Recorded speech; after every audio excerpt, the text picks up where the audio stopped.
சப்பாத்தி தவா. சப்பாத்தி தவா. நான் உங்களுக்கு அந்த பிரீமியம் கலெக்ஷன்ஸ் காமிச்சேன் இல்லையா, அதுலயே வந்து பாத்தீங்கன்னா ரொட்டி தவா. ரொட்டி தவா. ஆமா, ரொட்டி தவா. இதுவுமே நல்ல ஷைன் ஃபினிஷ், நல்ல ஒரு ஆமா 3 ஆயில் டிப் சீசனிங் தான். இதுவுமே 3 ஆயில் டிப் சீசனிங். சோ அந்த கலெக்ஷன்ஸ்ல எப்படி நான் இண்டக்ஷன் பேஸ், நான் இண்டக்ஷன் பேஸ் கர்வ், அதுல 2 சைஸ், அதுக்கப்புறம் வந்து பாத்தீங்கன்னா ஒரு ஃபேமிலி டெவலப் பண்ணிருக்கோம். சோ அதுல வந்து பாத்தீங்கன்னா இந்த ரோட்டி தவா. ரோட்டி தவா இந்த ரோட்டி தவாவுமே வந்து பாத்தீங்கன்னா ஹேண்ட் நல்லா எலிவேட்டடா இருக்கிறதுனால தூக்குறதுக்கு, எடுத்து வைக்கிறதுக்கு எல்லாத்துக்குமே ரொம்ப ஈஸியா இருக்கும். வெயிட் டிஸ்ட்ரிபியூஷன் ஈக்குவலா இருக்கும்.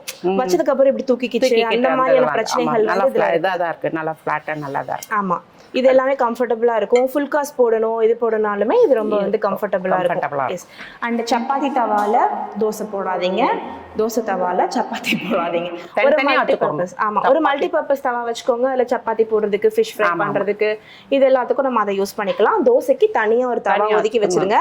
ஏன்னா அவர் ரொம்ப காம்ப்ளிகேட்டட், ஆனா டேஸ்ட் நம்மளுக்கு டெய்லி தேவை. அதனால அவர் முறுமுறுன்னு உரிச்சு எடுக்கணும்னா தோசைக்கு ஒரு தனி தவா வந்து எப்பவுமே வச்சிருங்க.